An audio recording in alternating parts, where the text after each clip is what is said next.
السلام عليكم ورحمة الله وبركاته. الحمد لله رب العالمين والصلاة والسلام على رسوله خاتم النبيين وعلى آله الطيبين وأصحابه الطاهرين والمؤمنين والمسلمين كلهم أجمعين. أما بعد، فقد قال الله سبحانه وتعالى في كلامه القديم والفرقان الحميد: أعوذ بالله من الشيطان الرجيم، بسم الله الرحمن الرحيم. فإن الله هو مولاه وجبريل وصالح المؤمنين والملائكة بعد ذلك ظهير. صدق الله العظيم. وقال رسول الله صلى الله عليه وسلم: من يعش منكم بعدي فسيرى اختلافا كثيرا فعليكم بسنتي وسنة الخلفاء الراشدين المهديين تمسكوا بها وعضوا عليها بالنواجذ، أو كما قال صلى الله عليه وسلم.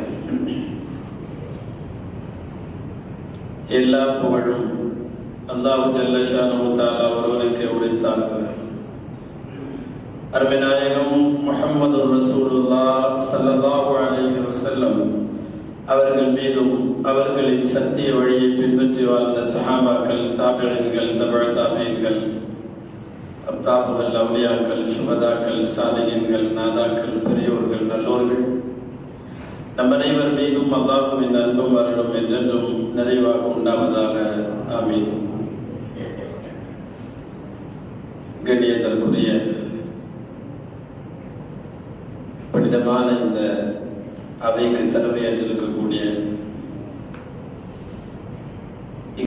ஜமாத்துகளின் தலைவரும் தமிழக அரசு வக்ஃப் வாரியத்தினுடைய உறுப்பினருமான ஹாஜியார் அவர்களே, சஹாபாக்களை, குறிப்பாக உஸ்மான் ரலியல்லாஹு அன்ஹு அவர்களை குறித்து மிக அழகானதொரு சொற்பொழிவை ஆட்சி அமைந்திருக்கிற மேன்மைக்கும் மரியாதைக்கும் உரிய ஹஜ்ரத் பெருந்தகை அவர்களே, சங்கைக்குரிய பள்ளிவாசலுடைய இமாம் அன்பு சகோதரர் ஹஜ்ரத் அவர்களே, நிகழ்ச்சியை ஒருங்கிணைத்து நெறிப்படுத்தி அழகோடு நடத்தி கொண்டிருக்கக்கூடிய சங்கைக்குரிய இந்த பள்ளிவாசலுடைய நிர்வாகிகள் மற்றும் இங்கே இருக்கக்கூடிய வாலிப சகோதரர்களே, திரளாக வருகை தந்திருக்கிற ஜமாத்தார்களே, பெரியோர்களே, உங்கள் அனைவருக்கும் என் ஆரம்பமான அஸ்ஸலாமு அலைக்கும் வரஹ்மத்துல்லாஹி வபரகாத்துஹு.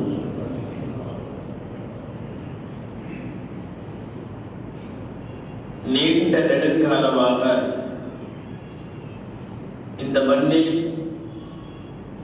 அவ்வப்போது ஒரு கோஷம் எழுப்பப்பட்டு அந்த கோஷம் கடைசி வரை ஜெயிக்க முடியாமல் வழிகேடு என்று அறியப்பட்ட ஒரு கோஷம் ஹஸ்புனா கிதாபுல்லாஹ், அல்லாஹ்வின் வேதம் எங்களுக்கு போதும் என்று ஒரு வார்த்தை. அதாவது அல்லாஹ்வை சார்ந்திருக்கிற நல்லோர்கள், புனிதமானவர்கள், நபிமார்கள், அவர்களுக்கு பின்னாலே வந்த நல்லவர்கள் எல்லாம் நம்மை போன்ற மனிதர்கள் தான். நஹ்னு ரிஜாலுன் வஹும் ரிஜாலுன், நாமும் அவர்களும் கிட்டத்தட்ட ஒரே மாதிரி தான் என்ற அடிப்படையில் நல்லோர்களை புறந்தள்ளிய கூட்டத்தினுடைய கோஷம் எந்த காலத்திலும் ஜெயிக்கவில்லை. அஹ்லு சுன்னத்தினுடைய அழுத்தமான அகீதாக்களில், பிடிவாதமான கொள்கை உறுதியில் ஒரு விஷயம், ரெண்டு, இந்த உலகத்தில் ஒரு முஸ்லிமின் நடைபயணத்தில், அவனுடைய இம்மை பயணத்தில், அவனுடைய மறுமை சிறப்பாகுவதற்கு ரெண்டு தேவை. ஒன்று கிதாபுல்லாஹ், இன்னொன்று ரிஜாலுல்லாஹ். கிதாபுல்லாஹ் என்றால் அல்லாஹ்வின் வேதம் வேண்டும். அந்த வேதத்தை நமக்கு விளக்கி தருவதற்கு ரிஜாலுல்லாஹ்கள் வேண்டும். யார் ரிஜாலுல்லாஹ்கள்? ஹஜ்ரத் சொன்னது போல, ஆயத்திலே ஓதி காட்டியது போல, நபிமார்கள், அவர்களுக்கு பின்னாலே கலீஃபாக்கள், ஒட்டுமொத்த சஹாபாக்கள், 300 முதல் 3 நூற்றாண்டுகளிலே வாழ்ந்த உலகத்து புனிதர்கள், அதற்கு பின்னாலே வந்த ஃபுகஹாக்கள், அயிம்மாக்கள், அவுலியாக்கள், சாலிஹீன்கள் எல்லாரும் அடக்கம் ரிஜாலுல்லாஹ். ரிஜாலுல்லாஹ் என்கிற இறைவனை சார்ந்த அந்த நல்லோர்கள் இல்லாமல் கிதாபுல்லாவையும் புரிய முடியாது. வேதத்தை புரிவதே தவறாக போய்விடும். அரபி தெரிந்தவன் எல்லாம் குர்ஆனை ஆய்ந்து விட முடியாது. அரபு இலக்கணத்தில், இலக்கியத்தில் தேர்ந்த பண்டிதர்கள் வாழ்ந்த காலத்தில் தான் குர்ஆன் இறங்கியது. ஆனால் குர்ஆன் அவர்களால் விளங்க முடியவில்லை. எனவே கிதாபுல்லாவை சரியாக இந்த உலகத்தில் புரிய வேண்டும் என்றால், பின்பற்ற வேண்டும் என்றால், விளக்க வேண்டும் என்றால், அதை விளக்கி தருவதற்கு ரிஜாலுல்லாஹ்கள் தேவை. இந்த ரெண்டும் ஒரு தொடர் சங்கிலி போல, ஒன்று இல்லாமல் இன்னொன்று இல்லவே இல்லை. அப்படியானால் நபிமார்களுக்கு பின்னாலே நமக்கு ரிஜாலுல்லாஹ்கள் யார்? இன்றைய காலத்து சாலிஹீன்கள் வரையிலும் நீண்ட இந்த தொடரில் முதல் தலைமுறை மனிதர்கள், உத்தம புருஷர்களான சஹாபாக்கள், அல்லாஹ் அவர்களையும் அவர்கள் அல்லாஹ்வையும் பொருந்திக் கொண்டதாக திருக்குர்ஆன் சான்று பகர்கிறது. அந்த சஹாபாக்களில் மிக மூத்த 4 கலீஃபாக்களிலே ஹஜ்ரத் உமர் ரலியல்லாஹு அன்ஹு, உஸ்மான் ரலியல்லாஹு அன்ஹு 2 பேரின் நினைவை கொண்டாடி அவர்களின் வழியாக இந்த உலகத்திற்கு தர வேண்டிய, இந்த உலகம் பெற வேண்டிய நல்ல பல பாடங்களை, படிப்பினைகளை தருகின்ற நோக்கில் ஏற்பாடு செய்யப்பட்டிருக்கிற இந்த மஜ்லிஸை அல்லாஹ் பொருந்திக் கொள்வானாக. அந்த வகையில் ஹஜ்ரத் உமர் ரலியல்லாஹு அன்ஹு நாம் பார்க்க வேண்டிய, படிக்க வேண்டிய, பின்பற்ற வேண்டிய எல்லா தகுதிகளையும் உள்ளடக்கிய பெருமகன் ஹஜ்ரத் உமர் இப்னுல் கத்தாப் ரலியல்லாஹு அன்ஹு. அவர்களை பற்றிய நிறைய வரலாறு உங்களுக்கு தெரியும். அவர்களை பற்றி பெருமை பொங்க பெருமிதத்தோடு பெருமானார் ஸல்லல்லாஹு அலைஹி வஸல்லம் பேசிய வார்த்தை எல்லாம் உங்களுக்கு தெரியும்.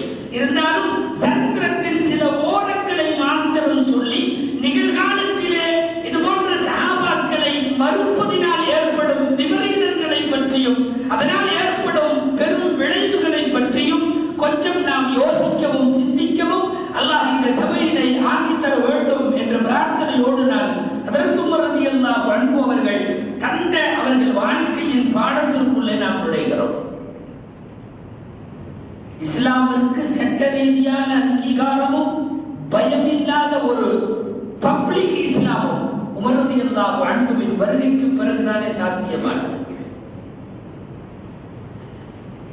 எந்த தாயெல்லாம் தன் மக்களை இழக்க வேண்டுமோ, யாரெல்லாம் தன் மக்களை எத்தீமாக பார்க்க வேண்டுமோ, எந்த வீட்டிலெல்லாம் கணவன்மார்கள் போய் விதவைகளாக வேண்டுமோ, அவனெல்லாம் இஸ்லாத்தை தடுப்பதற்கு, என்னோடு மோதுவதற்கு வா என்று அவர்கள் கூப்பிட்ட நாளில்தான் இஸ்லாம் உலகத்திற்கு பிரபலமாகிறது. மறைத்தும் ஒளித்தும் தொழுது கொண்டிருந்த, ஓதிக் கொண்டிருந்த வணக்க வழிபாடுகள் அத்தனையும் வீதிக்கு வருகிறது, உரத்த சத்தத்தோடு வருகிறது.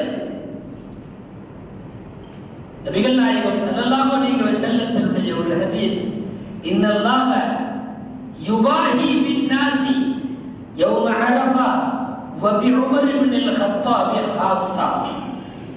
இப்படியும் ஒரு நபிமொழி. அரஃபாவிலே கூடும் பெருமக்களை பார்த்து அல்லாஹ் பெருமை பொங்க என் அடியார்கள் என்று சொல்லுவான்.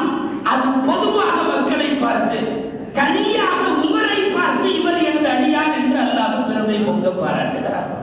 உமர் ரலியல்லாஹு அன்ஹுவை குறித்து பெருமானார் ஸல்லல்லாஹு அலைஹி வஸல்லம் பேசிய ஏராளமான வார்த்தைகள் இருந்தாலும், நிகழ்காலத்தில் அவர்களும் விமர்சனங்களுக்கு உள்ளாக்கப்பட்டு விட்டார்கள் என்பதால் ஒரு 5 செய்திகள் மாத்திரம் அவர்களை குறித்து உங்களுக்கு முன்வைத்து நான் விரிவுபடுத்த ஆசைப்படுகிறேன். என்றால் இன்றைக்கு குர்ஆன் ஹதீஸ் போதும் என்று சொல்பவர்களால் விமர்சிக்கப்படக்கூடிய நபர்களில் மிக முக்கியமாக ஹஜ்ரத் உமர் ரலியல்லாஹு அன்ஹு. அவர்களுக்கும் என்ன வகையோ தெரியல, எப்ப பார்த்தாலும் உமர் ரலியல்லாஹு அன்ஹு. அவர் தராவியாவை கொண்டு வந்துட்டாரு, அவரு நிறைய தெரியாம பண்ணிட்டாரு, அவருக்கே நிறைய மசாலா தெரியாது, உமர் அப்படி உமர் இப்படி ஒரு ரதியல்லாஹு கூட கூட கிடையாது. உமர் அப்படி உமர் இப்படி என்னமோ லாரி ஓட்டுற உமர் மாதிரி சர்வ சாதாரணமாக விமர்சிக்கிறார்கள் அல்லவா. என்னதான் அவர் சஹாபியாக இருந்தாலும் அவர் சொன்ன இந்த தப்பையெல்லாம் நம்ம ஏற்றுக்க முடியாது என்று பப்ளிக்காக பேசிய, பொது மேடைகளில் பேசிய வார்த்தைகளும் தடித்த சொல்லாடல்களும் உங்களுக்கு இன்னைக்கு இணையதளத்தில் அப்படியே காணொலிகளாக நீங்கள் நிறைய காண முடியும். அவர்கள் விமர்சிப்பது நிகழ்காலத்தில் வாழ்ந்து கொண்டிருக்கின்ற பாவங்களும் நன்மையும் மாறி மாறி செய்து வருகிற நம்மை போன்றவர்களை பற்றி அல்ல.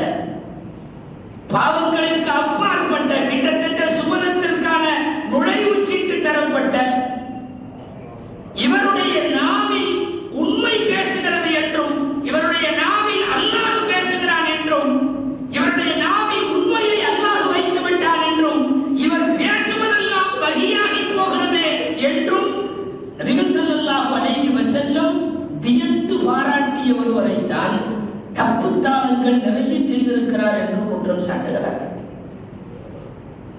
32 தவறு பெரிய தவறா பண்ணிட்டாராம். இது போக அவர் 80க்கு பக்கம் சின்ன தவறு செஞ்சிருக்கிறதா அவருடைய மகன் அப்துல்லா இப்னு உமர் சொல்றாராம். நீங்கள் அவர்களுடைய ஒளிப்பேழைகளில் இந்த வார்த்தைகளை கேட்கலாம். ஒரு தவறு கூட தவறாக இல்லை. நம்முடைய கொள்கை சார்ந்த முடிவு நாம் அழுத்தமாக பதித்து கொள்ள வேண்டும். அஸ்ஸஹாபத்து குல்லுஹும் அடக்கும். சஹாபாக்கள் அத்தனை பேரும் நீதவான்கள்.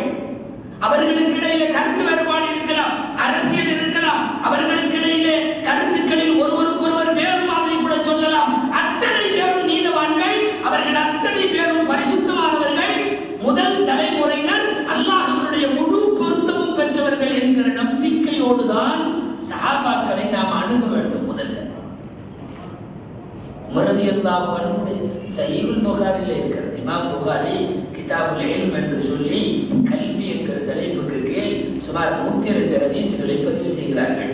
102 ஹதீஸ்கள்ல கிதாபுல் இல்ம்ல பாபு ஃபضலில் இல்ம் என்று சொல்லி இல்மின் சிறப்பு என்று சொல்லி பதிய வைத்திருக்கிற புகாரில் வர ஹதீஸ் என்ன தெரியுமா?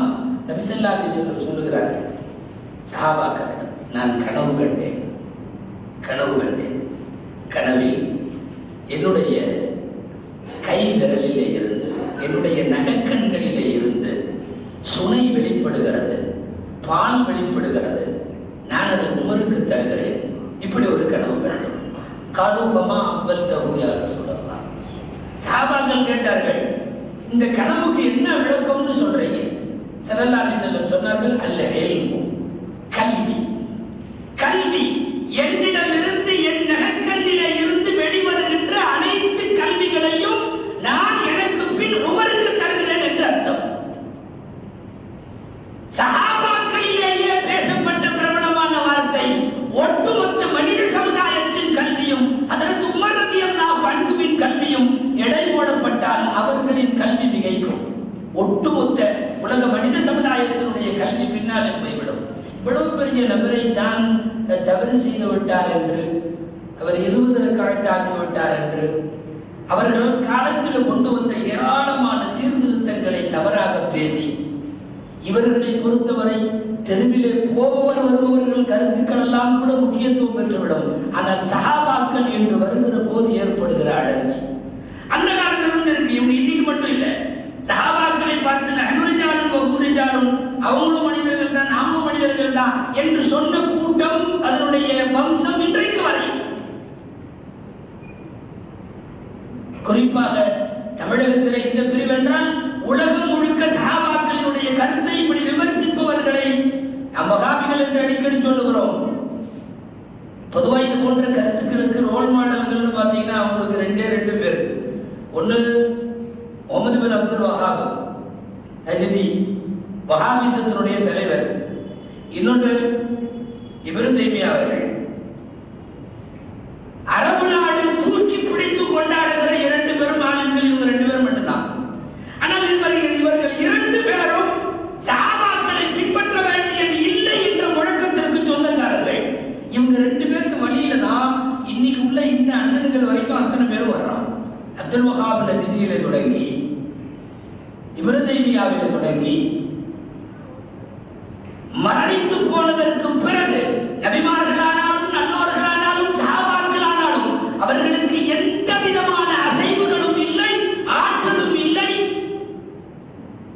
பதில் தருவதற்கு கூட அவர்களால் முடியாது என்று பேசிய 2 பேர், கல்வி நிறைய பெறுகிற போது சரிக்க விடப்பட்ட 2 பேர், முகமது பின் அப்துல் வஹாப் அவர்களும் இப்னு தய்மியா அவர்களும்.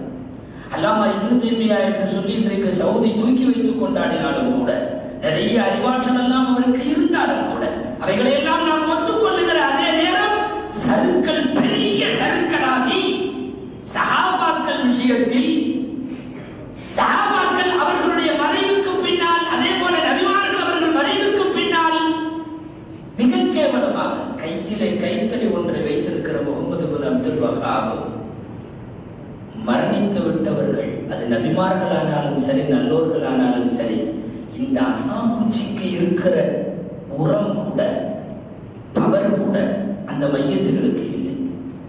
இந்த குச்சி கூட என் மூலமாக இது நின்றிருக்கிறது. அவர்கள் படுத்து விட்ட மையத்துகள் மிக கேவலமான வார்த்தைகளை இந்த மண்ணில் பதிய வைத்தார்கள் அல்லவா? அவர்களுடைய வழித்தோற்றல்கள் உலகம் முழுக்க இருக்கிறது, நம்முடைய பகுதியிலையும் இருக்கிறது. சஹாபாக்களை பின்பற்றப்படுவதற்கு தகுதி இல்லாத நபர்களாக பார்த்தல்.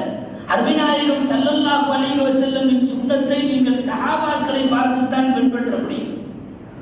அபூபக்கர் ரலியல்லாஹு அன்ஹு ஏதாவது ஒன்று செய்யறாங்கன்னு வைங்களேன், அது சுன்னத்தானா? அது சுன்னத்தே ரசூல். அது நாயகத்தின் பிம்பம், ஸல்லல்லாஹு அலைஹி வஸல்லத்தின் பிரதிபலிப்பு சஹாபாக்கள். அதனால தான் என்னை பின்பற்று, நேர்வழி பெற்ற எனது கலீஃபாக்களை பின்பற்றுங்கள். நம்ம கொஞ்சம் அப்பப்ப கொஞ்சம் பவர் இறங்கிருவோம்னு என்னமோ தெரியல, ஸல்லல்லாஹு அலைஹி வஸல்லம் அந்த ஹதீஸ்ல ஒரு அழுத்தம் கொடுக்குறாங்க, கடவா பல்லுல கடிச்சு பிடிச்சுங்க இல்லைங்கிறாங்க. தமஸ்ஸகு பிஹா வஅது அலைஹா பின் நவாஜித். கடவா பல்லுல சஹாபாக்களின் வழிமுறையை கடித்து பிடித்துக் கொள்ளுங்கள், யாரும் உங்களை அசைத்து விட வேண்டாம். அசைக்கிறாங்களே இன்னைக்கு நம்ம வாலிபர்கள், அதில் சொன்ன மாதிரி இளைஞர்களை குறிவைத்து பேசப்படுகிற போது என்ன விவாதம் சொன்னாலும் கேட்கிறான். நம்ம கூட்டு நம்ம பையனை உட்கார, இப்படித்தானே அப்படித்தானே, அப்ப அப்படி அப்படித்தானே, அப்ப இப்படியே கணக்கு பண்ணோம்னு உட்காந்து மறுநாள் வேற மாதிரி வருது. 6 மாசம் துபாய்க்கு போயிட்டு வந்து இங்க வேற மாதிரி தொழுகிறோம். இந்த சவுதி ரிட்டர்ன் துபாய் ரிட்டர்ன் பூரா தொழுகிறது பார்த்தீங்கன்னா கொள்கையில பிடிவாதம் இருக்கோ இல்லையோ, ஒரு பிடிவாதம் இருக்கு. என்னன்னா, போயிட்டு வந்த பிறகும் டிஃப்ரெண்ட் இல்லைன்னா, இங்க ஏற்கனவே தொழுதுட்டு இருக்கிறவனுக்கும் நாம அவ்வளவு தூரம் போயிட்டு வந்திருக்கோம், அங்கே என்ன வேலை செஞ்சுட்டு வந்திருக்கோம், ஜப்பாரிச்சுட்டு வந்திருக்கோம், அப்புறம் இங்க வந்துட்டு அப்புறம் அவங்க மாதிரியே தப்பீர் கட்டினா அது விளங்காது. அப்போ அதனால வேற வழி இல்லை, சோளக்காட்டு பொம்மை மாதிரி கொஞ்சம் அப்படி விரிச்சு இப்படி வச்சுக்க வேண்டியது. தோட்டத்துல எல்லாம் தொங்க விடுறாங்க, தோட்டத்துல கண் திருஷ்டிக்கு ஒரு பொம்மை தொங்க விடுவாங்க, சட்டியில புள்ளி குத்தி வைக்க புல் இருக்கு. அது எப்படின்னா இப்படி காடு 2 இப்படி இருக்கும், இது 2 இப்படி இருக்கும். அது எதுக்கு தெரியுமா? திருஷ்டிக்காக. அதுபோல பள்ளிவாசல்கள் தோறும் இன்றைக்கு நிறைய திருஷ்டிகள் இருக்கிறது. இந்த திருஷ்டிகளை நீங்க பாத்தீங்கன்னா எல்லாம் அந்த ரிட்டர்ன் தான் இருக்கு, கல்ஃப் கண்ட்ரீஸ்ல இருந்து ரிட்டர்ன் ஆனதா இருக்கு. இவர்களுக்கு என்ன தெரியுமா? காலம் காலமாக பின்பற்றப்படுபவர்களையே நாமும் பின்பற்றினால் அது நமக்கு இழுக்க அவமரியாதை என்று நினைக்கிறார்கள். உண்மை என்னவென்றால், உலக முஸ்லிம்களுக்கு கோடிக்கணக்கான பேருக்கும் பெருமை என்ன தெரியுமா? சஹாபாக்கள் வாழ்ந்தது போல நாங்கள் வாழ்கிறோம், எங்கள் இமாம்கள் காட்டியது போல நாங்கள் தொழுகிறோம், எங்களுடைய நல்லோர்கள் வழி நடத்தியது போல நாங்கள் வழி வாழ்கிறோம் என்று சொல்லுவதை விட முஸ்லிமுக்கு பெரும் பெருமை இல்லை. ஒட்டுமொத்த உலகத்தின் இல்மும் உமர் ரலியல்லாஹு அன்ஹுவின் தனிப்பட்ட இல்மும் சரியாகாது. இது ஒரு செய்தி. 2வது செய்தி, நபி எனக்கு பின்னால் இல்லை, இருந்தால் அது உமராக இருப்பார், உமராக இருப்பார். இந்த வார்த்தையை அவர்களை சொல்ல வைத்தது எது தெரியுமா? பெருமானார் ஸல்லல்லாஹு அலைஹி வஸல்லம் ஆலோசிக்கிற எல்லா கட்டத்திலும் இவர்கள் என்ன ஆலோசனை தருகிறார்களோ அதுவே சிறிது நேரத்தில் வஹியாய் இறங்கி விடுகிறது. அதுதான் சுருக்கமா வானத்திலிருந்து வருதா இல்ல உமர் வாயிலிருந்து வருதா என்கிற அளவுக்கு ஆகிவிட்டது. என்ன சொன்னாலும் ஒரு யகூதிட்ட பேசிட்டு இருக்கிறாங்க, அந்த யகூதிட்ட கேட்கிறாங்க, ஏன் இதெல்லாம் ஒத்துக்க மாட்டேங்கிற குரானை? அவன் யகூதி திரும்ப கேட்டான், உங்களுக்கு குரானை யார் கொண்டு வர்றா? அவன் சொன்ன உமர்லான்னு சொன்னாங்க, ஜிப்ரீல் அலைஹிஸ்ஸலாம் தான் கொண்டு வர்றாங்க. எங்களுக்கு ஜிப்ரீலை பிடிக்காது, எங்களுக்கு ஜிப்ரீலை பிடிக்காது. அதுவே வேற யாராவது இந்த ஆட தெரியாத என்னமோ சொல்லுவாங்கல்ல, வாச போனேன்னா ஜிப்ரீலை பிடிக்காது, வேற யாராவது மடக்கு கொண்டு வந்திருந்தா நாங்க ஏற்றுக்குவோம். உமர்ல என்ன ஒரு வார்த்தை சொன்னாங்க, மன்கான அதுவல்லி பில்லாஹி வ மலாயிகத்திஹி வ ருசுலிஹி வ ஜிப்ரீல வ மீகால ஃபைனல்லாஹ அதுவுல் லில் காஃபிரீன். யாரு அல்லாஹ்வுக்கும் மலக்குகளுக்கும் ரசூலுக்கும் ஜிப்ரீலுக்கும் மீகாலுக்கும் விரோதியோ அவன் அல்லாஹ்வுக்கும் விரோதி, அல்லாஹ் காஃபிர்களுக்கு விரோதியானவன் அப்படின்னு ஒரு வார்த்தை சொல்லிட்டு போனாங்க. இந்த வார்த்தை அப்படியே வகை வருது, பிசகவே இல்லை. குர்ஆன்ல இன்னைக்கு முதல் ஜுஸுல இருக்கிற ஆயத்து, முதல் ஜுஸுல இந்த ஆயத்து இருக்கு.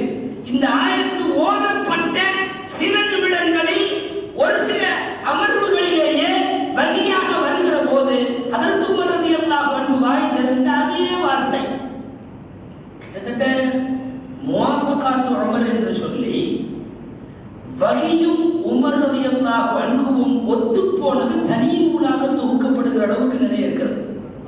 ஒரு 2-3 எல்லாம் இல்லை. பர்தா விஷயம் உமர்லான்னு சொன்ன உடனே வந்துச்சு, மகாமே இப்ராஹிம்ல அச்சுல தொழுகுங்கிறது உமர்லான்னு சொன்ன உடனே வந்துச்சு. இப்படி எல்லாம் நம்ம சொல்றோமே, இப்படி 2-3 மாத்திரம் அல்ல, தனி நூலாக தொகுக்கிற அளவுக்கு ஏராளமான மசாயில்கள் பெருமானாரோடு ஆலோசனை நடத்தப்படுகிற போது அந்த ஆலோசனைகளில் ஹஜ்ரத் உமர் ரலியல்லாஹு அன்ஹு என்ன சொல்லுகிறார்களோ அதுதான் அல்லாஹ்வின் முடிவாக வஹியாக ஜிப்ரீல் அலைஹிஸ்ஸலாமின் மூலமாக கொண்டு வந்து தரப்பட்டது. இவைகளெல்லாம் உமரும் ரலியல்லாஹு அன்ஹு வஹியும் ஒத்துப்போனவைகள் என்கிற தனித்தலைப்பில் இவைகளெல்லாம் கொண்டு வரப்பட்டிருக்கிறது. இன்னைக்கு உமர் ரலியல்லாஹு அன்ஹு கொண்டு வந்தவைகள் வேண்டாம் என்கிற அளவுக்கு சொல்பவர்கள் குற்றச்சாட்டெல்லாம் பெருசா ஒண்ணும் இல்லை, பாரத்தை தூக்கி போட்டுட்டாங்களே. ஏன்னா இன்னைக்கு உள்ளது இந்த மாடர்ன் இஸ்லாம் என்ன தெரியுமா, சலுகையை தேட ஆரம்பித்திருக்கிறார்கள். யார் வேணாலும் வந்து 4 2 அதுக்கு ஆமா போடுறதுக்கு ஒரு கூட்டம் தயாரா இருக்கும். 4 ரக்காயத்தை 2 ரக்காயத்தை ஆக்கணும். எதையெல்லாம் மார்க்கத்தில் ஏற்கனவே இருக்கிறத நீங்க தேவையில்லைன்னு சொல்லுவீங்களோ அதுக்கெல்லாம் இங்க ஆதரவு நிறைய இருக்கு, அதுக்குன்னு ஒரு கூட்டம் இருக்கு. அதே மாதிரி ஒரு சில பேருக்கு ஒரு டேஸ்ட் இருக்கும். என்னன்னா எந்த பயான்லயா இருந்தாலும் சரி, யாரையாவது திட்டணும், திட்டனா சில பேருக்கு அந்த பயானே டேஸ்ட் ஆகும். நல்லா திட்டு, நல்லா திட்டு. சில பேர் பயான் எல்லாம் பண்றது இல்ல, பெரியவங்களை திட்டுறதுக்குன்னே தனியா மேடை, தனியா அரங்கு, தனியா மெஹராபு, இது நடந்துட்டு இருக்கு. வேலையே என்ன தெரியுமா, இது திட்டுகிற வேலை. முன் சென்றவர்களை, மூதாதையர்களை 300 வருஷம் ரசூல் ஸல்லல்லாஹு அலைஹி வஸல்லம் அவர்களுக்கு பின்னால உள்ளவங்களை வாயை துறக்கிறதுக்கு உனக்கு எந்த அருகதையும் கிடையாது.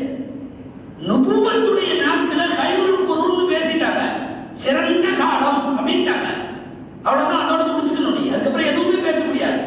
3 நூற்றாண்டுகள் கர்ணி சும்மல்லதீன யலூனஹும் சும்மல்லதீன யலூனஹும், எனது காலம், அதை அடுத்த நூற்றாண்டு, அதை அடுத்த நூற்றாண்டு, இது சிறந்த காலம்னு நபி வாயில் வந்து விட்டால் 300 வருஷத்துல உள்ளவங்களை பத்தி ஓட்ட உடசல் எடுத்து பேசுறதுக்கு உனக்கு எந்த யோகியதையும் கிடையாது. பஸ்ராவுல ஒருத்தர் ரொட்டி கடை வச்சிருந்தார். பஸ்ராவுல அவர்கிட்ட வந்து அன்னைக்கு சுட்ட ரொட்டி விலை கம்மி, ஒரு 2-3 நாளைக்கு முன்னால சுட்ட காஞ்சி போன ரொட்டி விலை கூட. அவர் ஒரு ஆசைக்கு அதை சொல்லவர். அவர்கிட்ட போய் ஏன் இப்படின்னு கேட்டாங்க. முந்தானேத்து ரொட்டி காலத்தால் ரசூலுல்லாஹ்வுக்கு நெருக்கமான ரொட்டி, இன்னைக்கு சுட்ட ரொட்டி காலத்தால் பிந்தன ரொட்டி. உங்ககிட்ட டேஸ்ட்ல வேணா இது பெருசா இருக்கலாம், ஆனா மரியாதையிலையோ இஸ்ஸத்திலையோ அந்த முன்னாடி உள்ள ரொட்டியோ அல்லது அதற்கு முன்னால உள்ளதோ உன் பார்வையில் ஊசி போனதாக இருக்கலாம். அது எங்களை பொறுத்தவரை சிறந்தது. காலம் அந்த காலம் பெருமானார் ஸல்லல்லாஹு அலைஹி வஸல்லம் காலத்தோடு ஒட்டி வாழ்பவர்களுக்கான மரியாதையை இப்படி என்றார். பெருமானாரோடு கூட நடந்து, கைகோர்த்து நடந்து, அவர்களோடு அமர்ந்து பேசி ஆலோசனை செய்து படுத்துறங்கி எழுந்து யாரை சொல்லுகிறார்கள், யாரை விமர்சிக்கிறார்கள். சர்வசாதாரணமா கலீஃபாக்களுக்குள்ள ஏதோ போட்டி போறாம இந்த மாதிரி ஒரு கலீஃபா அடுத்து இவர் எப்ப போவாருன்னு அவர் எதிர்பார்த்துட்டு இருந்த மாதிரி கொஞ்சமாக இவனுக்கு இந்த கூட்டணி கட்சிகள் கூட எல்லாம் சேர்ந்து ஒரு வழியா கட்சி அரசியலாகவே சஹாபாக்களின் அரசியலை பார்க்க துவங்கியதன் விளைவு இது. அந்த கூட்டணியும் இல்ல, கட்சியும் இல்ல, கத்திரிக்காய் இல்ல, சஹாபாக்கள் செய்தது இந்த மண்ணில் அல்லாஹ்வுடைய ஆட்சி, அல்லாஹ்வுடைய ஆட்சி, இறைவனுடைய ஆட்சி. அந்த மாட்சிமை தாங்கிய அவர்களுடைய கிலாபத்தில் ஏற்படுத்தப்பட்ட அத்தனையும் இஸ்லாமிய நலன் கருதி அல்லாஹ்வால் இந்த உலகத்திற்கு ஏற்படுத்தி தரப்பட்டவைகள் தான். மிக அற்புதமான அந்த மூத்த குடிமக்கள் அத்தி திரளாமல் ஒவ்வொன்றிலேயும் அவர்களை பின்பற்றி வாழ்வதற்கு இதே ஹஜ்ரத் உமர் ரலியல்லாஹு அன்ஹு வெறுமனே எல்லாத்தையும் ஒண்ணுமே திரும்பி பார்க்காம எல்லாம் ஓகேன்னு சொல்ற ஆள் அல்ல. ஹஜ்ரத் அபூபக்கர் ரலியல்லாஹு அன்ஹு கூடயே போய் சில விஷயங்கள்ல வேணும்னு சொன்னாங்களா இல்லையா? பல விஷயங்கள்ல வேணும்னு சொன்னாங்களா இல்லையா? கூட்டாளினா அப்படி இருக்கணும். தவறு செய்கிற போது இது எப்படின்னு நின்று நிறுத்த வச்சு கேட்கணும். சரின்னு செய்யறப்போ ஏகப்பட்ட துவாக்கள் செஞ்சு அவரை ஊக்குவிக்கணும். ஹஜ்ரத் உமர் ரலியல்லாஹு அன்ஹு அபூபக்கர் ரலியல்லாஹு அன்ஹு அவர்களும் சஹாபாக்கள் அன்றைக்கு இருந்த கலீஃபாக்கள் இதே நிலையில் தான் மார்க்க விஷயத்தில் போட்டி பொறாமையோடும் நன்மை தீமை விஷயத்தில் அல்லாஹ் ரசூலை முன்வைத்தும் வாழ்ந்தார்கள். குர்ஆனை ஒண்ணு திரட்டுறப்போ போய் எதுக்குன்னு கேட்டாங்க. ஜகாத் கொடுக்காதவங்க கூட போர் செய்யலாம்னு சொன்னப்போ ஏன் பண்றீங்கன்னு கேட்டாங்க. மஸ்ஜித் நபவியை விஸ்தரிக்கிறதுல நான் உடன்பட மாட்டேன்னு உடன்படுன்னு போய் விளக்கி சொன்னாங்க. நிறைய விஷயம் ஹஜ்ரத் அபூபக்கர் ரலியல்லாஹு அன்ஹுவோடு முரண்பட்டது. ஏன் விவாதம் செய்த இடமெல்லாம் இருக்குது. ஆனா மறுபக்கம் வாயிலிருந்து அந்த வார்த்தை வந்துச்சு, என்னதான் நான் நிறைய அமல் செஞ்சிருந்தாலும் அபூபக்கர் ஹிஜ்ரத்தினுடைய பொழுதில் அந்த பயணத்தில் சவுர் மலை குகையில் பெருமானார் ஸல்லல்லாஹு அலைஹி வஸல்லம் அவர்களோடு இருந்த அந்த ஒரு ராத்திரி லதில்கல் லைலத்து கைரும் மின் உமர வ ஆலி உமர், அந்த ஒரு நைட்டு உமர் சந்ததி எல்லாம் சேர்ந்து அமல் செஞ்சாலும் அந்த ஒரு இரவுக்கு ஈடாக என்னை விட அபூபக்கர் ரலியல்லாஹு அன்ஹு எவ்வளவு மேலானவர். இந்த ஒத்துக்கொள்ளுகிற மாண்பு, அவர்களை பெரிதாக தூக்கி வைத்து கொண்டாடுகிற மாண்பு, அதே சமயம் புதிதாக ஒன்றை செய்கிற போது ஏன் செய்கிறீர்கள் என்கிற கேட்கிற மாண்பு, அவர்களெல்லாம் இந்த மண்ணில் அல்லாஹ்வுக்காக விருப்பு வெறுப்போடு வாழ்ந்தவர்கள். அல் ஹுப்பு ஃபில்லாஹ் அல் புக்து ஃபில்லாஹ். நீங்க யூடியூப்ல இறைவனுக்காக பிரியம் இறைவனுக்காக கோபம்ங்கிற தலைப்புல இந்த மேற்படியான் பேசுகிற ஒரு தலைப்புல இந்த தலைப்புல பிரியம் கோபம் அல்லாஹ்வுக்காக அப்படிங்கிற தலைப்புல தான் உமர் ரலியல்லாஹு அன்ஹுவை ஏராளமான கொச்சை வார்த்தைகளை பேசியிருக்கான். நீங்கள் அந்த வார்த்தைகளிலே பார்த்தால் அல்லாஹ்வுக்காக நேசம் அல்லாஹ்வுக்காக கோபம் சஹாபாக்கள் தான் பட்டார்கள். அபூபக்கர் ரலியல்லாஹு அன்ஹுவை துணிந்து கேட்கவும் செய்தார்கள் எதிர்த்து. மறுபக்கம் பாராட்டு மழையில குழை வைத்தது மட்டுமல்ல, உங்களுடைய அமலுக்கு முன்னால் என் அமல் ஒன்றுமே இல்லை என்று கையெழுத்து நின்றார்கள் அல்லவா. இங்கெல்லாம் இறைவனுக்காக பிரியம் இறைவனுக்காக கோபம் என்கிற நிலையில் அபூபக்கர் சித்தீக் ரலியல்லாஹு அன்ஹு அவர்கள் உமர் ரலியல்லாஹு அன்ஹு அவர்கள் அவர்களுக்கு பிந்தைய கலீஃபாக்கள். இதுல என்னன்னா ஒரு இவங்களை எல்லாம் எதிர்க்கிறதையே இஸ்லாம்னு நினைச்சு நிறைய பேர் போயிருக்காங்க. இவங்களை திட்டுறது அதுதான் பெரிய தூய முஸ்லிமின் அடையாளம் அப்படிங்கிற மாதிரி. இது காலத்திலையும் ஒண்ணும் செய்ய முடியாது. உஸ்மான் ரலியல்லாஹு அன்ஹு கொலை பண்ணதெல்லாம் யார் பண்ணீங்க? எல்லாம் பெரிய காரணம்லாம் இல்லை. ஏன்பா அவரை கொலை செய்யற? இல்லை, நாங்கள் சொர்க்கம் வேண்டும் அதற்காக கொள்ளுகிறோம். கூமட்டதனமா இருக்கு. சொர்க்கம் வேணும்னு அவரை அலி ரலியல்லாஹு அன்ஹுவை பள்ளியினுடைய வாசற்படியில ஒரு ஃபஜ்ருடைய நேரத்தில் கொன்றவன் சொன்ன வார்த்தை உரீதுல் ஜன்னத, எனக்கு சொர்க்கம் வேணும், எனவே அலியை கொன்றேன். காபிர்லாம் இல்லை. முஸ்லிம்களில் ஒரு பிரிவு சஹாபாக்களை இம்சிப்பதை துவம்சம் செய்வதை உயிரோடு இருந்த போது நேரடியாக வாயெடுத்து வந்தவர்கள், இல்லாத போது இப்போது வாயெடுத்து வந்திருக்கிறார். அவர்கள் உயிரோடு இருந்த காலத்தில் அவர்களை எதிர்த்த அதே எதிரிகளை போல் இன்றைக்கு அவர்கள் இறந்து இத்தனை நூற்றாண்டுகள் ஆகியதற்கு பிறகும் கூட அவர்களால் இந்த உம்மத்தில் ஏற்பட்ட சீர்திருத்தங்களை குறைத்து மதிப்பிடுவதற்கு இவ்வளவு மட்டரகமாக பேசுகிறார்கள் அல்லவா. கியாமத் நாளுடைய அடையாளங்கள்ல ஒரு அடையாளம் உங்களுக்கு தெரியும், மிக முக்கியமான அடையாளம். கியாமத்து சமீபமாக இருக்க அடையாளம். அதுல ஸல்லல்லாஹு அலைஹி வஸல்லம் இந்த 40 அடையாளங்களை வரிசைப்படுத்துறப்போ முக்கியமான அடையாளமாக இதையும் வரிசைப்படுத்தி சொன்னார்கள். லஅனு ஆகிரி ஹாதிஹில் உம்மத்தி அவ்வலஹா, இந்த உம்மத்துல பின்னாடி வர்றவங்க முன்னாடி வந்தவங்களை திட்டுவாங்க. அது ஒரு அடையாளம். யாருன்னு உங்களுக்கு புரியுதுங்க? இந்த உம்மத்துல பின்னாடி வந்தவங்க முன்னாடி வந்துவிட்டு போன மாண்புக்கு மரியாதைக்கு உரிய அந்த கூட்டத்தை திட்டுவார்கள். நீங்க மேல போட்டு முன்னாடி உள்ள உம்மத்துகளை திட்டுறது யார்? உலகத்துல யாரும் திட்டுறதில்லை, இவங்க மட்டும் திட்டுவாங்க. முன்னாடி வந்தவர்களே, அபிமானங்களை, நல்லோர்களை, சுபதாக்களை, சாலிஹீன்களை. ஹஜ்ரத் உமர் ரலியல்லாஹு அன்ஹுவால் இந்த உம்மத்திற்கு ஏற்பட்ட சீர்திருத்தங்கள் நிறைய. இஸ்லாம் இஸ்லாத்தினுடைய வளர்ச்சியில உமர் ரலியல்லாஹு அன்ஹுடைய பங்களிப்பை குறித்து சொன்னார்கள். நிறைய உங்களுக்கு ஹஜ்ரத் உமர் ரலியல்லாஹு அன்ஹு செய்தது தெரியும். முதலாக முஸ்லிம்களுக்காக வேண்டி அவர்களுடைய பொருளாதார சீர்திருத்தத்திற்கு மிக முக்கியமான காரணமாக இருக்கிற பைத்துல் மால், இதை முதல்ல ஏற்படுத்துறது, அதை முறைப்படுத்துறது உமர் ரலியல்லாஹு அன்ஹு. சில காலத்துல ஜகாத் வசூல் இப்படி இருந்துச்சு, அபூபக்கர் ரலியல்லாஹு அன்ஹு காலத்துல இருந்துச்சு. அது ஒரு தனி துறையாக, தனி அமைச்சகமாக மாற்றப்பட்டு, கணக்குகள் ஒருங்கிணைக்கப்பட்டு, தணிக்கைகள் ஏற்படுத்தப்பட்டு ஒரு தனித்துறையாக பைத்துல் மால் உருவாகி இருக்கிறது. இஸ்லாமிய நாட்டில் முஸ்லிம்களிடமிருந்து பெறப்படக்கூடிய ஜகாத்து சேர்த்து வைக்கப்பட்டு, அது ஒரு இடத்துல வாங்கப்பட்டு, அதை பிரித்து கொடுக்கப்படக்கூடிய இடத்திற்கு பெயர் பைத்துல் மால். பைத்துல் மால் பேசுறதுவே இன்னைக்கு நிறைய பேர் பைத்துல் மாலை பத்தி ரொம்ப தப்பாவெல்லாம் விளக்கி வச்சிருக்கிறதுனால உமர் ரலியல்லாஹு அன்ஹு ஏற்படுத்தினாங்க. முதல்ல உலகத்திலேயே பைத்துல் மால் அவங்கதான் கொண்டு வந்தாங்கிறதுனால நான் சொல்றேன்.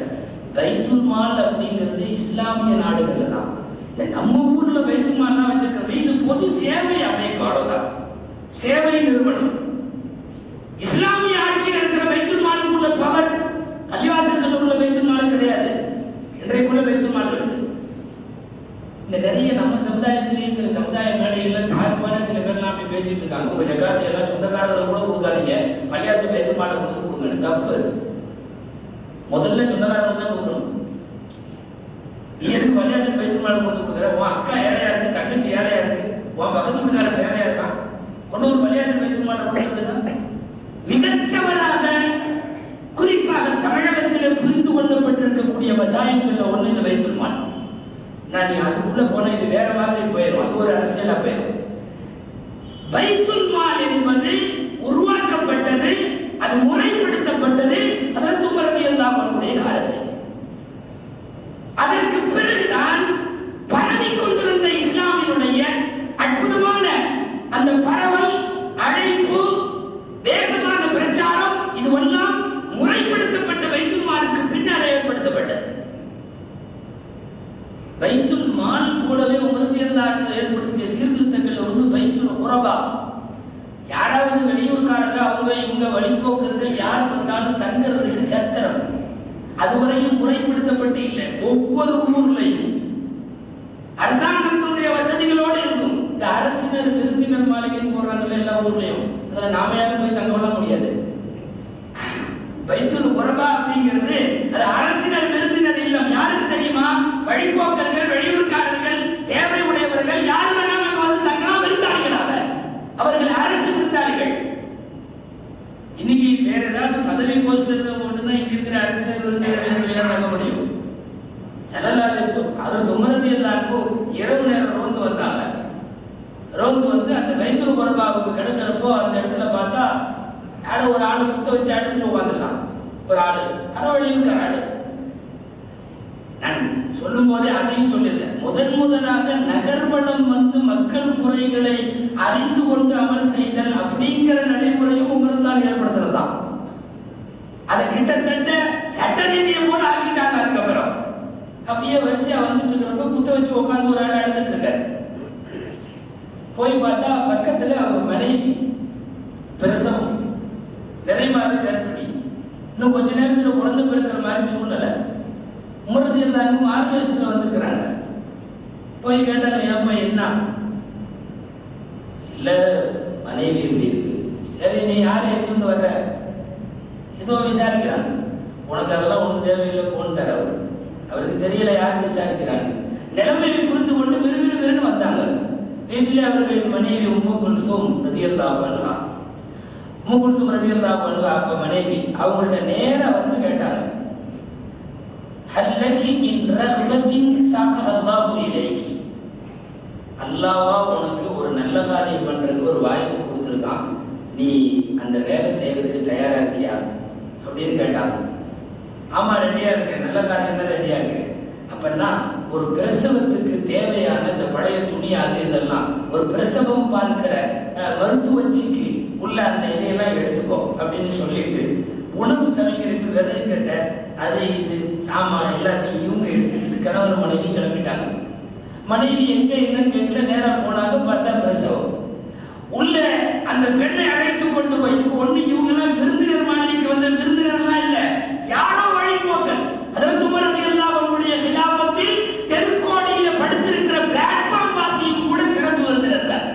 அந்த ஆட்சியப்படி உள்ள போய் அந்த அம்மாவை கூட்டிட்டு போய் பிரசவத்திற்கு மருத்துவச்சியாக அருகில இருந்து ஆறுதல் கொடுத்து கொண்டிருக்கிற பெண் யார் தெரியுமா? நாட்டின் ஜனாதிபதியின் மனைவி.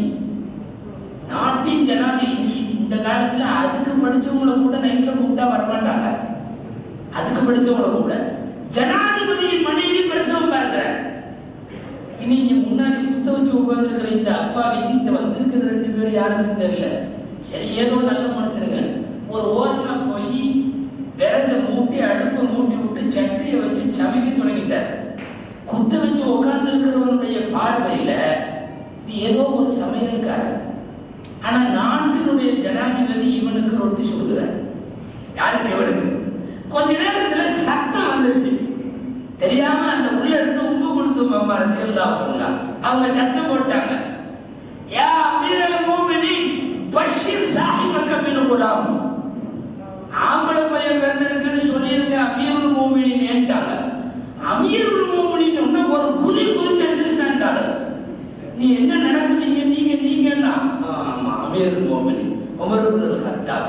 பூரா மேத்து கூத்து ஆடி போய் என்ன கொஞ்ச நேரத்துக்கு முன்னாடி உனக்கு இதெல்லாம் தேவையில்லை போன அனுப்பிச்சாலச்ச.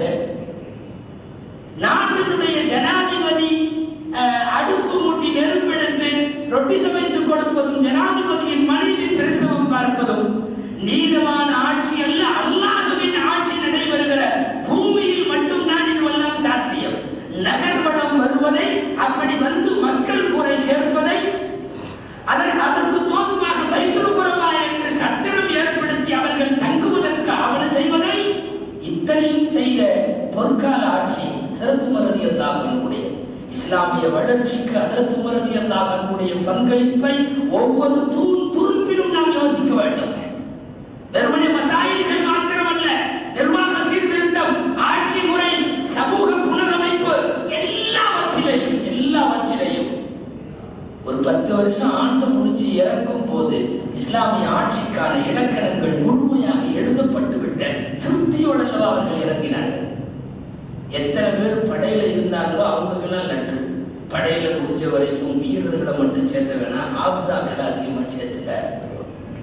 காதிசியா யுத்தம் நடக்கிறது என்னுடைய பொழுதுகள்ல 6000 பேர் ஆப்சாக்கள் உமர்தான் படையில. உமர் ரலியல்லாஹு அன்ஹு ஏற்படுத்துகிற படையில 6000 பேர் ஆபதுகள். ராணுவ முகாம்களில், ராணுவ படைகளில் ஆயுதம் தாங்கியவர்களை சேர்ப்பதற்கு முன்னுரிமை காட்ட வேண்டிய இடத்தில் இதயத்தில் குர்ஆனை தாங்கியவர்களை அவர்களை முன்னிறுத்த வேண்டும் என்று கொண்டு வந்தவர்கள்.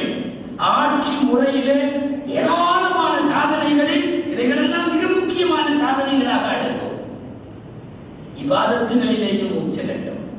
கால்களுக்க நின்று வணங்கிய அந்த இரவுகள் உமர் ரலியல்லாஹு அன்ஹுவினுடைய சிர்ரும் அடானியத்தும்.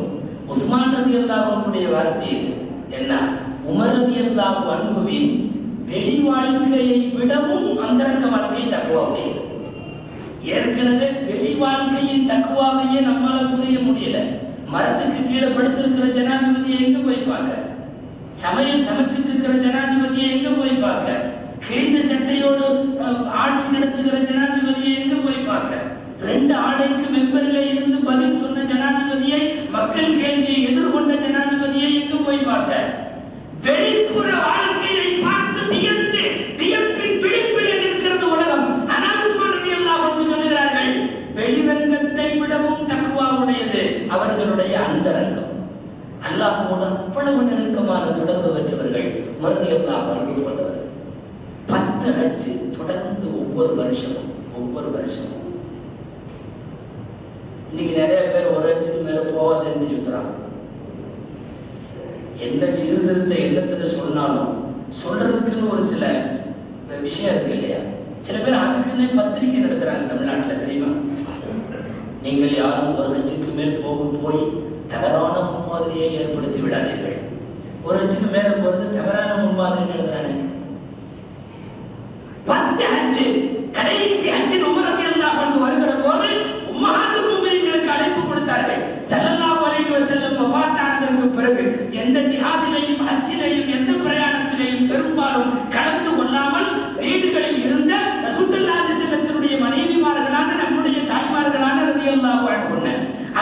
பெண்களை, நான் ஹஜ்ஜுக்கு போகிறேன், என்னோட அப்துல் ரஹ்மான் இப்னு அவுஃப் ரலியல்லாஹு அன்ஹு வருகிறார், உஸ்மான் ரலியல்லாஹு அன்ஹு வருகிறார், இந்த ஆண்டு நாங்கள் எல்லாம் ஹஜ்ஜு செய்கிறோம், நீங்கள் எல்லாம் கூட வாங்கன்னு அழைப்பு கொடுத்து உம்மஹாத்துல் முஃமினீன்களை ஹஜ்ஜுக்கு அழைத்து சென்றார்கள்.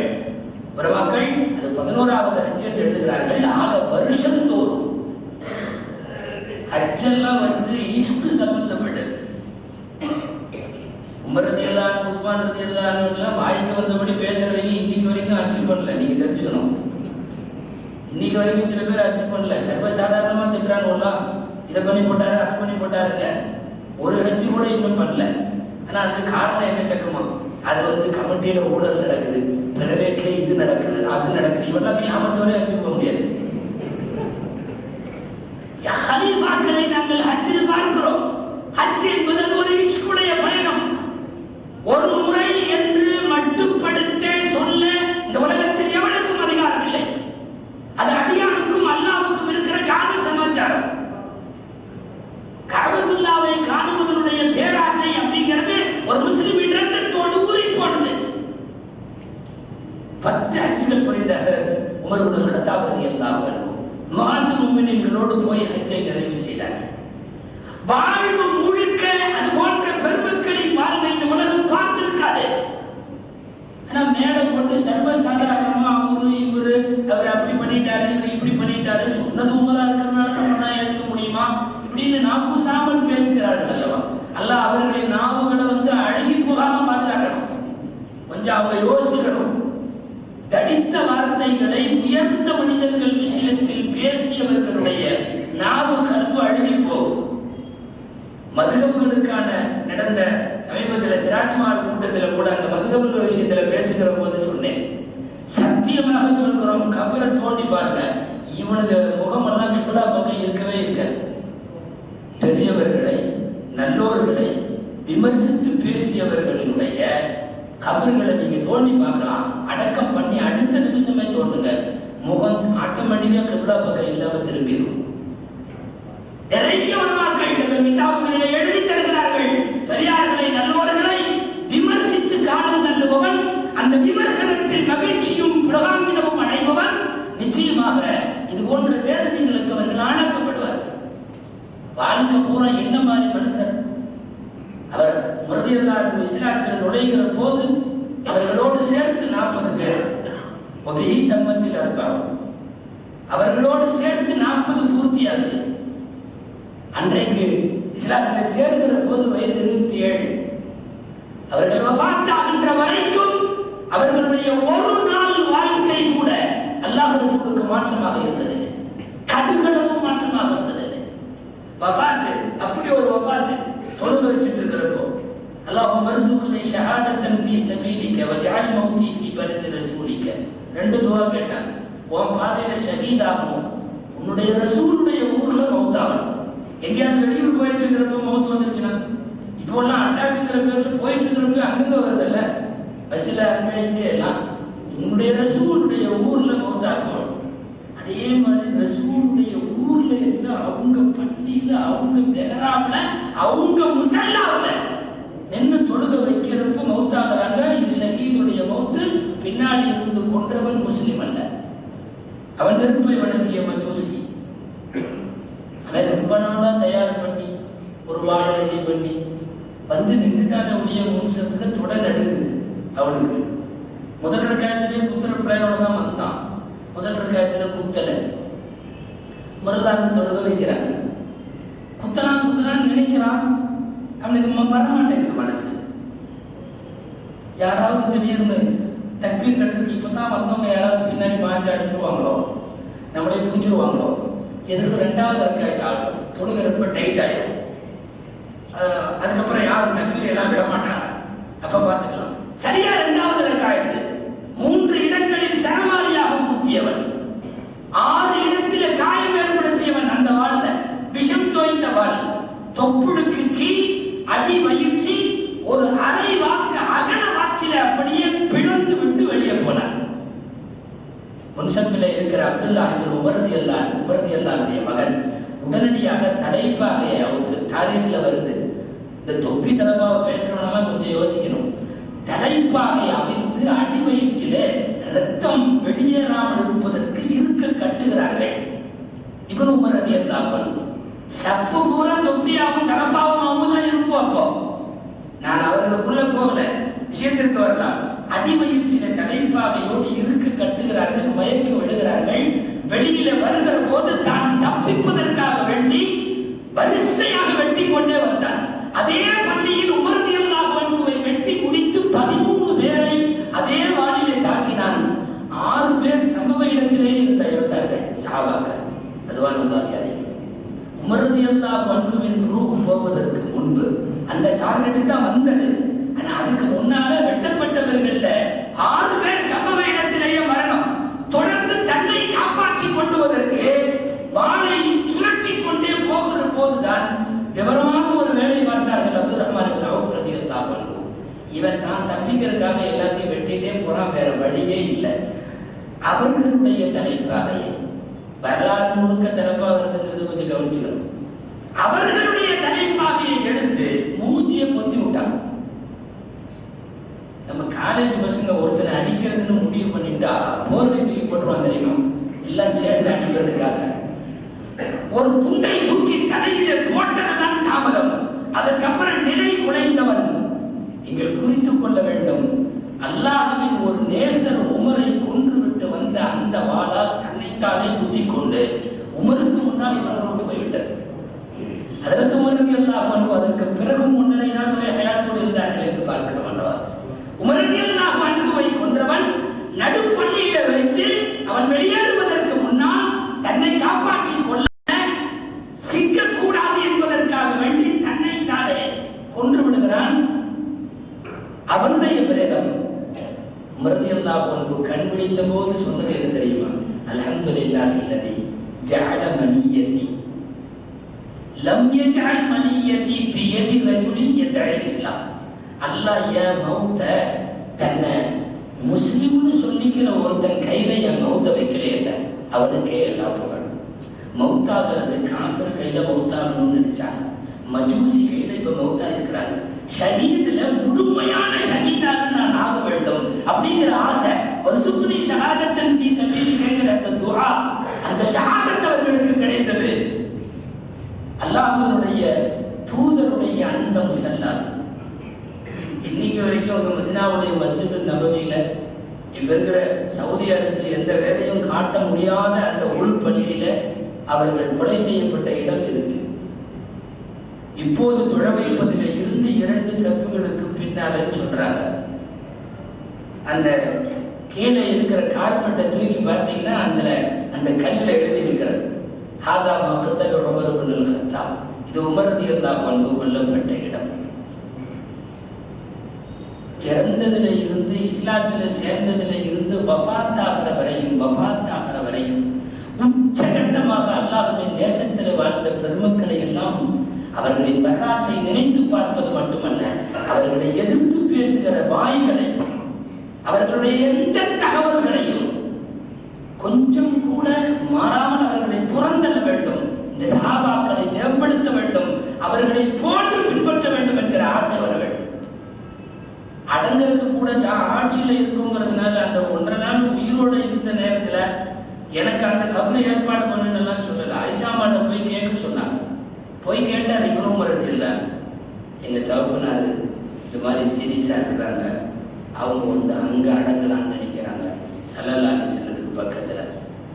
ஆயிஷா அம்மா சொன்னாங்க, முதல்ல என்னன்னு, நான் அங்க அடங்கலாம்னு ஆசைப்பட்டேன். காரணம் என்னன்னா, அங்க ஏற்கனவே அடங்கிருக்கிறது என்னுடைய கணவரும் என்னுடைய தந்தையும் அருணாயகம் ஸல்லல்லாஹு அலைஹி வஸல்லம் அவர்களும் அபூபக்கர் ரலியல்லாஹு அன்ஹு. ஆனாலும் என்னை விட உமர் தகுதியானவர், உமர் என்னை விட தகுதியானவர். அது மட்டுமல்ல, உமர் அமீருல் மோமினின், அவர் அடக்கப்பட வேண்டும்.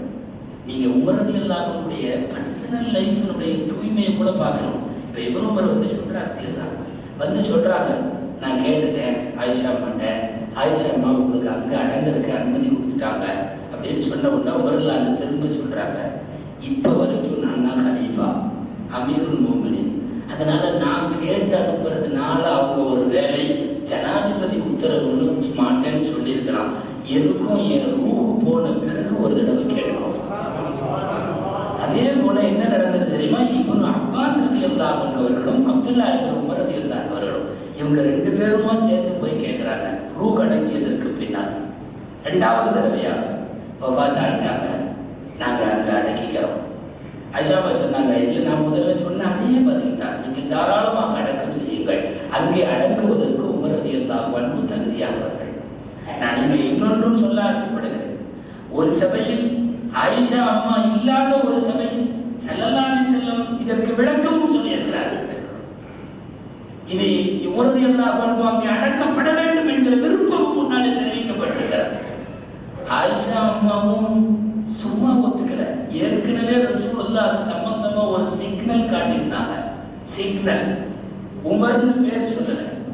ஒரு பொழுதிலே கேட்டார்கள் ஆயிஷா அம்மா, நான் ஒரு கனவு கண்டேன், அந்த கனவுக்கு என்ன விளக்கம்? என்ன விளக்கம்? வானத்தில் இருக்கிற சந்திரனை 3 துண்டா வந்து என் மடியில உழுகுது. சந்திரன் திடீர்னு 3 துண்டா பிளந்து என் மடியில வந்து உழுகுது.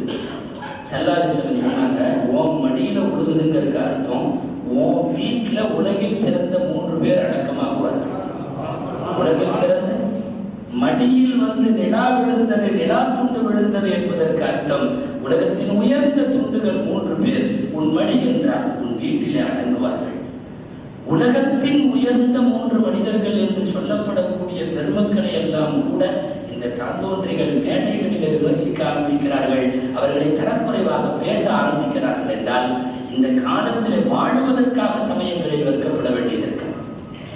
ஏன்னா ஒரு சில காலங்களில் வாழ்றப்போ காலத்துக்கு நாம வந்து கொஞ்சம் பெருமைப்படுவோம் இல்லையா, இந்த காலத்தில் நானும் வாழுகிறோம் அப்படின்னு. இவர்கள் இப்படியெல்லாம் ஏசக்கூடியவர்கள் வாழுகிற அதே சமகாலத்தில் வாழுகிறோமே என்கிற ஆதங்கமும் இன்றைக்கு இருக்கத்தான் செய்கிறது. எனவே மீண்டும் மீண்டும் இந்த உம்மத்து மறுவாசிப்பு செய்ய வேண்டும். அதற்கு ரலியல்லாஹு அன்ஹுடைய வரலாற்றை மாத்திரமல்ல, சஹாபாக்களின் வரலாற்றை அத்தனை பேரும் நீதவான்கள் என்று நாம் கொண்டிருக்கிற நம்பிக்கையை கூட ஏற்பட்டுவிடக் கூடாது, அதற்கு இடம் தரவும் கூடாது. எல்லாம் வல்ல அல்லாஹ் ஜல்ல ஷானஹு தஆலா இந்த சமுதாயத்திற்கு, இளைஞர்களுக்கு முன்னோர்களுடைய அந்த நல்ல பாதையில் என்னாலும் நடைபோடுவதற்குள்ள தௌஃபீகை தருவானாக. இனிவரும் காலமெல்லாம் சஹாபாக்களினுடைய, இமாம்களுடைய, ஃபுகஹாக்களுடைய அந்த நேரிய பாதையை பின்பற்றி ஒடுக்குவதற்குள்ள ஆர்வத்தை, அலாதியை, தௌஃபீகை அல்லாஹ் நம் அனைவருக்கும் நசீபாக்குவானாக. நல்ல வாய்ப்புக்கு நன்றி. வாஹிரு தஅவானா அனில் ஹம்துலில்லாஹி ரப்பில் ஆலமீன். அஸ்ஸலாமு அலைக்கும் வரஹ்மத்துல்லாஹி